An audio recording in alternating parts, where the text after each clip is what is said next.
Lever Brothers Company presents the Pepsodent program, The Adventures of Philip Marlowe, starring Van Heflin.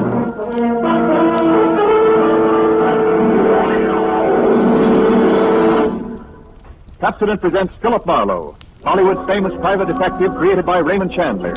Philip Marlowe, tough, cynical private eye of Murder My Sweet, the sardonic, case-hardened detective of The Brasher Doubloon, The Lady in the Lake, and The Big Sleep. You've seen him in action in all of those top-flight mystery pictures. Now, in order that you may continue to enjoy this exciting mystery series, Pepsodent brings you The Adventures of Philip Marlowe on the air with a cast of noted radio players and starring MGM's brilliant and dynamic young actor, Van Heflin.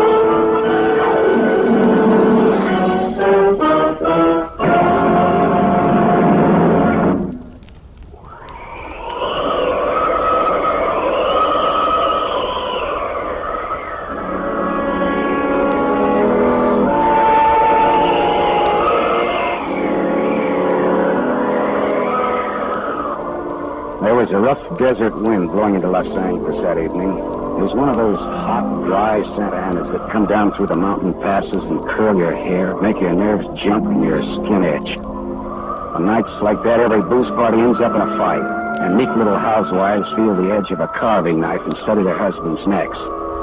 Anything can happen when the Santa Ana blows in from the desert.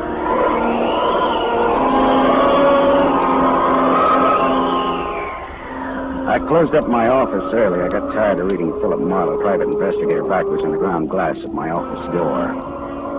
So I opened the door and closed it from the outside and locked it and went out to get a beer before I went up to my apartment.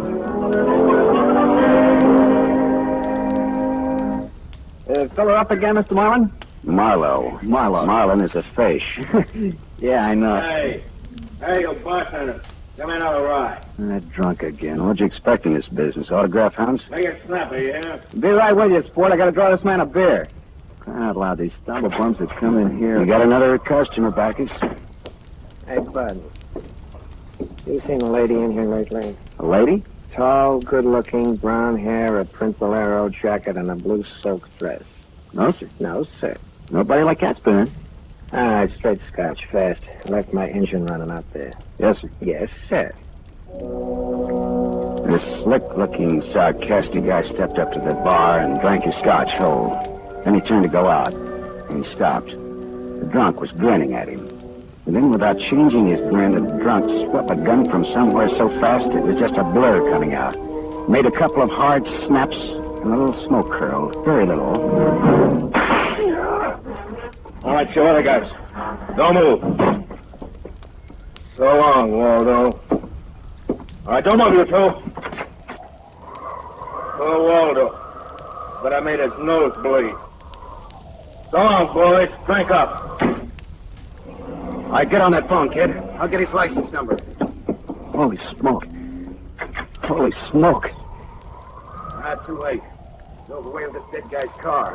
Maybe he ain't dead. He's dead, all right. Where's your phone? This is for the police.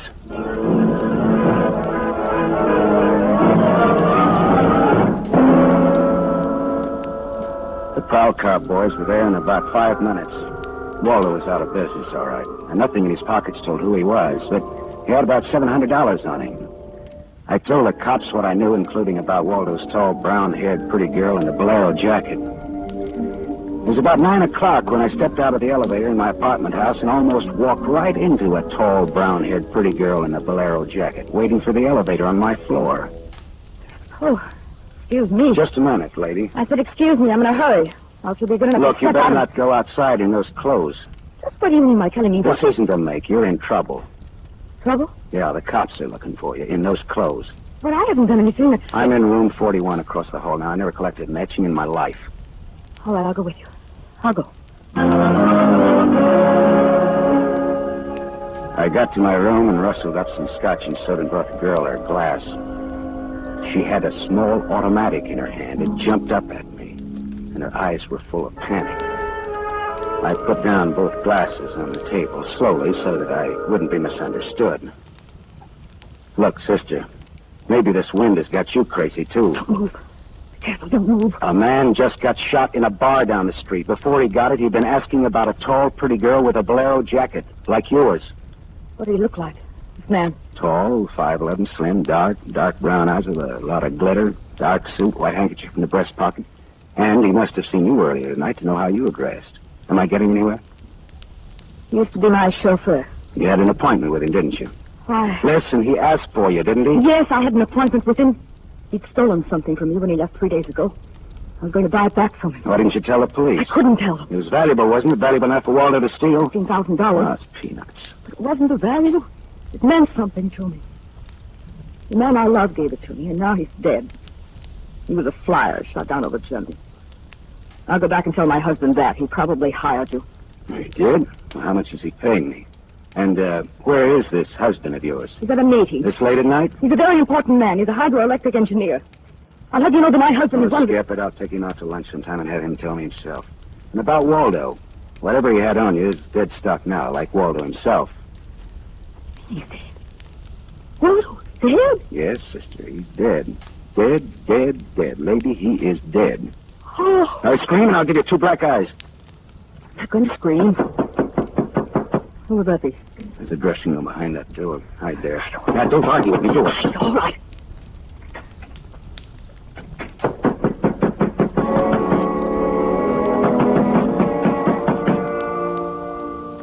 And I went to the door, making a loud, yawning sound. The backs of my hands were wet. I opened the door. Without a gun, that was a mistake. I certainly knew the gun I was looking into. A .22 target automatic that had already killed one man that night. And I knew the bald head and the flat, shiny eyes and the face like a poisonous lizard. Baldy put the muzzle of his gun lightly against my throat. I backed into the room, and Baldy kicked the door shut. You alone? Look for yourself. I'm asking, not looking. I'm alone. You and that dumb bartender saw me dust off Waldo. What did Waldo do to you? Who's asking? Just making conversation. He stood on me on a bank job we did together. Got me 4 years in Michigan pen. How is he? Dead? I'm still good, drunk or sober. Tell me why I came here, pal. You heard the barkeeper and me talking. I told him my name, where I lived. That's how, pal. I said why. Skip the hangman would ask you to guess why he's there. Oh, you're pretty tough at that, ain't you? But you're slamming off, pal. All right, but you could get that gun out of my neck and try somewhere else. Oh, yeah, sure. Is this better? This suits you all right? So it is my neck. Save when, pal? Chill party. I leaned against the gun. The door at the dressing room showed a crack of darkness. The crack widened. I began to shake a little. The girl came quietly into the room, but there was white all around her iris. She was scared. She had her gun in her hand, but I was sorry for her. Dead sorry. She'd try to make the door scream either way. It'd be curtains for both of us. You scared, mister? You worried about any little thing? I couldn't talk. The girl floated in the air somewhere behind Baldy, and her horrified face was drifting toward us. My mouth was as cold and dry as yesterday's toast. Well, kid, how's it feel? You ready yet? Go on, say the word. Well, don't take all night about it if you're going to do something about it. Why not, pal? I like this. Now, suppose I yell. Go ahead, yell. Go ahead. Hey, look! Oh, Thanks, sister. Thanks. That buys me. Everything I have is yours now and forever. You flatter me no end, lady. I only punched him. All right, now get out of here while I call the cops down on this killer. good night. Good Hey, night. wait. Leave that Blair jacket here. Marks you for the cops. Oh, yes, here. Okay. See you again? Why? Oh, I don't know. No, I guess not. After all, who am I to be the rival of a dead flyer? I'll see that the police get Jesse James here. Good night, lady.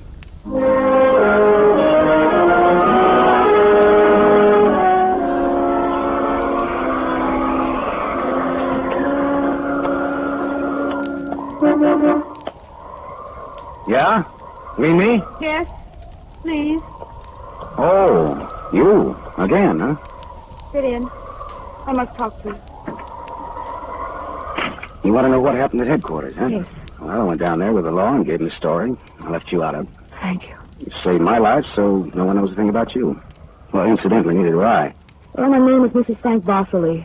212 Fremont Place, Olympia 24596. Is that what you want? I guess so. Well, There he is. Now, why did you really come back? I wanted my pearls. Pearls? Yes.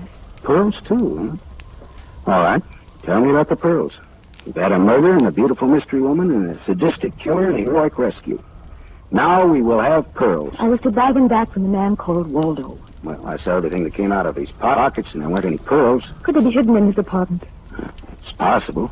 Waldo lived on the same floor you do in this apartment house. And why didn't I know him, at least by sight? He moved in last week and managed to get a sublet. Yeah, great, a sort of an amateur magician on the side, huh? It's getting rather late. Yeah. What about your husband this hot, mysterious night? He's still at his meeting. You could have brought him along. You could have sat in the back seat working out a problem in hydroelectrics while... While what? Well, I didn't have any answers that wouldn't sound cheap or just ridiculous if from the sophomore class of radar team. I had an unlit cigarette in my hand. I threw it out of the window. I took a hold of her and kissed her. She sat very still. I was shaking when I let go of her. Her voice trembled a little when she spoke. A man should have do that. I wasn't always that way. Only since Johnny Dalmas was killed in the war. He gave me those pearls. 41 of them, perfectly matched with a diamond propeller clasp. I'd have loved them if they'd been wooden beads, because he gave them to me. I love Johnny. The way you love just one time. You understand me? What's your name? Lola. Lola, how did you explain a $15,000 pearl necklace to your husband? I told him they were imitation and I bought for myself. How did Waldo latch onto them, what they stood for? When my husband was in Argentina, Waldo and I go for long drives. I was restless and wretched because of Johnny.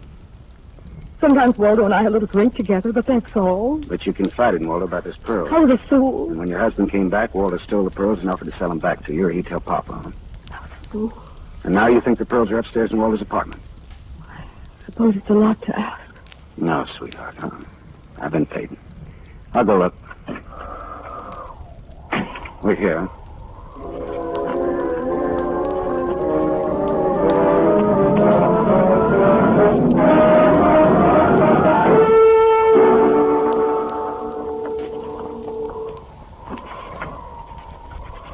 Has it gone long, Lola? No. No? No. No pearls? No pearls. Oh. There was a man in Waldo's room. Man, who? You know a man named Leon Bastanos? Not by name, I don't know. Mexican, South American, about 45, small, iron gray hair, very neat, fawn-colored suit, wine-colored tie. No, I don't think I know such a man. Is he the one in Waldo's room? Yeah. What does he have to say? Very little. In fact, nothing. He's dead.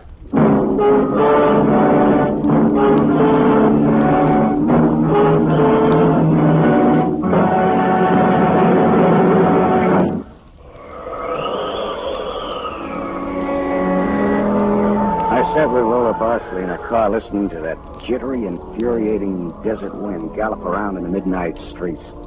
I just told her about the Latin-looking man I'd found in Waldo's room in a very dead condition. I held her hands until they stopped trembling. Then I gave her the few remaining details. He had a gun in a shoulder holster, but someone had strangled him before he could use it. Someone? Waldo? Maybe. You see that convertible coupe two car ahead of us? Been there for hours. He's there before I parked here to wait for you. Leon, the man in Waldo's room, came in that car, but according to the key containers he carried, that isn't his car. Whose car is it? Does it matter? Well, it belongs to a lady according to the tag on the keys. A lady? Well, anyway, a woman, if you're going to split hairs. Eugenie Kolchenko, in West Los Angeles? Never heard of her. Uh-huh. All right, well, you go home now, huh? What are you going to do? Drive that flossy convertible around, wave at my friends, impress people. You run along now. Maybe I've got another date.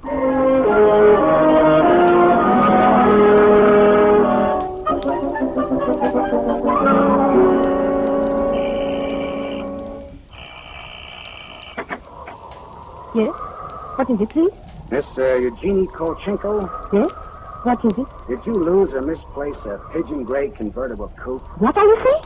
Now, don't be alarmed. I found it and I brought it home to you. Come in, please. This is a reward you wish. Shall we say... Snap out of it, Dragon Lady. Who was he? Oh, what's That little guy, Leon. You loaned your car to. He's dead. Who was he? Oh, no, no. Oh, yes, yes. Eugenie. Darling, come here, please. What's the matter, honey? Who is this man? I came about Miss Kolchenko's car. What about her car? The gentleman who borrowed it couldn't return it on account of he isn't alive. She's dead. Darling, she's dead. Well, that's putting it more bluntly, of course. Dead, huh? Completely. Who are you? Philip Marlowe, private investigator. My card. Mm-hmm. You told the police yet? Never do at once what can be deferred pending negotiations. He's something. I'm not negotiating. Oh, peachy. What do you know, Marlowe? A man named Waldo was shot in a bar tonight. I happened to have the inside as to who he was, and when I visited his apartment tonight, I found this Leo Balsanos dead. You wouldn't have had $500 in 20s on him, would you? No, but this Waldo had over $700 on him when he was killed at that cocktail bar, mostly in 20s. Hmm. Is there a basis there for negotiations yet? Very well, Marlowe. I'm a married man. There were certain unpaid bills for some stuff Miss Kolchenko here had charged to my account. But you told me I might charge to your account. All right, so I wasn't very bright. That might be the understatement of the decade, but go on. I had the unpaid bills safely in my briefcase. Somehow this Waldo had a chance to steal the briefcase. I hired Leon and gave him $500 to buy back those bills from Waldo. Instead, Waldo took Leon's dough and was forced to kill Leon in the process. Then he went out to keep another date and accidentally walked into an old pal hostile enough to blow him down. And someone still has those bills. And I'm in for the most of them. The man who shot Waldo got away in Waldo's car with your briefcase in it. Yeah, that could be. The cops caught him. Oh. And the police have the briefcase. Maybe. But the police are interested in solving crime, not in tossing mud for the benefit of sensation eaters. Look, I've got a friend or two at headquarters. Let me see what I can do. It's worth $500 to me. Well, then that's what it'll cost you. Well, good luck. And, thank you, Mr. Marlowe. Philip Marlowe, remember? My name is Frank Barcelay. Barcelay. Oh? What does that mean? The big hydroelectric engineer? Yeah. How did you know? My voices tell me.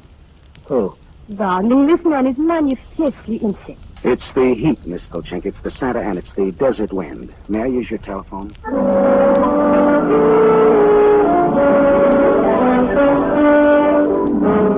Someday I must tell you about Ibarra. Salt of the earth, Ibarra, detective lieutenant over Central Homicide. I phoned Ibarra from Miss Kolchenko's house and told him where he could find a well-dressed cadaver named Leon and furnished a few small details. I gave Ibarra time to check my tip and then I went down to see the good lieutenant and told him why I'd been up in Waldo's room, only to find Leon instead of a certain lady's string of pearls. Pearls, eh? Well, I thought Waldo might have them up there. Whose pearls were they? A lady's. Go on. Or they might have been in Waldo's car that Waldo's killer drove away in. Yeah. Well, what, yeah? They might have. Also a batch of unpaid bills charged to the account of a certain Frank Barcelay? Yeah. Uh-huh. Well, now, the police aren't interested in domestic scandal. They want to prevent or to solve crime, right? So? So I've got $500 for the police fund if those pearls and those bills are returned to their rightful owners. Quit your kid. No, it's a valuable necklace. Yeah? There's your necklace. That's it. 41 pearls, perfectly matched diamond propeller clasp. That's it. That's the one. Take it away, Morrow. On the level? Just tell me straight what it's all about, all that. Sure. Well, this Waldo was blackmailing a wife with the pearls, and her husband with the bills, by the name of Barcelay. Well, Barcelay sent Leon to get the bills from Waldo. Instead, Waldo killed Leon, then stepped out and happened to get shot by that guy at the bar. Now, if Barcelay's name stays out of the paper, I get $500, and that goes to the police fund. We'll keep him out. Well, now, I'm not in this case for money. I just want to get back the bills and the pearls. As you say, Morrow, the police aren't in business to sling mud. Well, you can deliver the pearls to the lady yourself if you like. She lives at... No, Morrow. You better take them to her. You see, except for the diamond propeller clasp on them, they're phony. Phony, but... All but the clasp, Morrow. All but the clasp.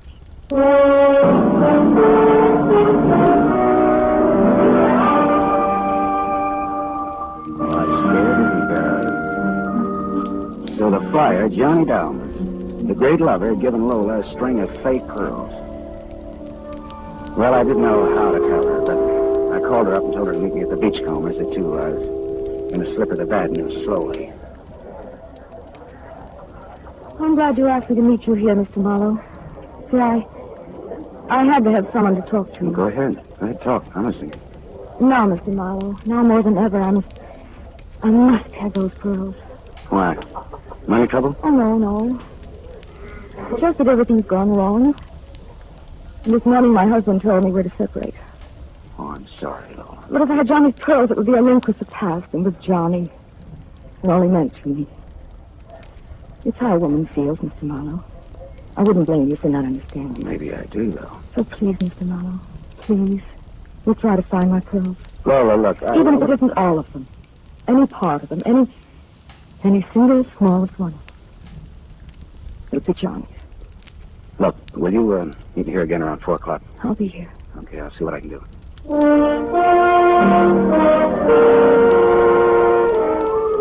There was only one earthly decent thing I could do. I took Lola's glass pearls to a jeweler, and I had him take off the diamond clasp, put her on one of those strings of so-called simulated pearls that they sell you for $3, tax included. Then I went back to keep my 4 o'clock date with Lola at the Beachcombers. Well, Mr. Marlowe, anything new? Yes, the police found some pearls in Waldo's car. They found my pearls? No, not exactly. Not exactly. Well, Waldo was getting set to jail, Lola. He had the diamond clasp of your necklace attached to a string of cheap imitations, and then he sold the real pearls. Oh, how... Oh. These are the imitations here. Yes. But it is my clasp. The glass is real. Is that all right? Yes, it's the glass that Johnny Dalmas gave me. Of course it's all right. Oh, that's swell. And thank you so much, Mr. Marlowe. Forget it. I won't. Not ever. But is this goodbye? Yeah, I think so. You'll never get over Johnny Dalmas, Lola. If anybody ever bothers you again, though, well, let me know. Name's Philip Marlowe.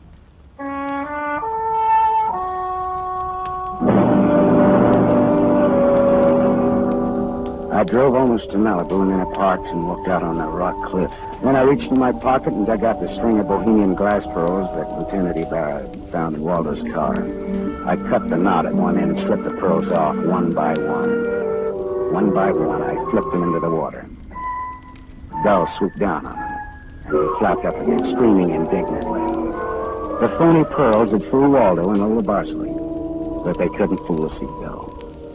I said to myself, to the memory of Johnny Dalmas, just another four-flusher. I listened a while to the wheeling seagulls. All at once I realized that the wind had died. The Santa Ana had blown itself out. The red wind was done. It was over.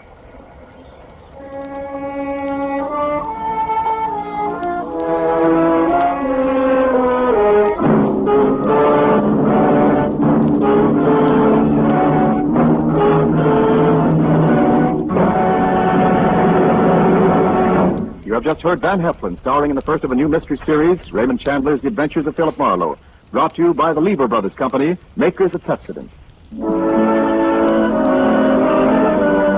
Tonight's story on the adventure of Philip Marlowe is based on Red Wind, written by Raymond Chandler, creator of Philip Marlowe, the screen's most famous private detective. It was adapted for radio by Milton Geiger.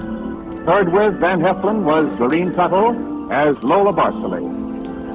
And this is Wendell Niles inviting you to listen again next week at this same time to another exciting story on the adventures of Philip Marlowe, starring Van Heflin with a distinguished cast.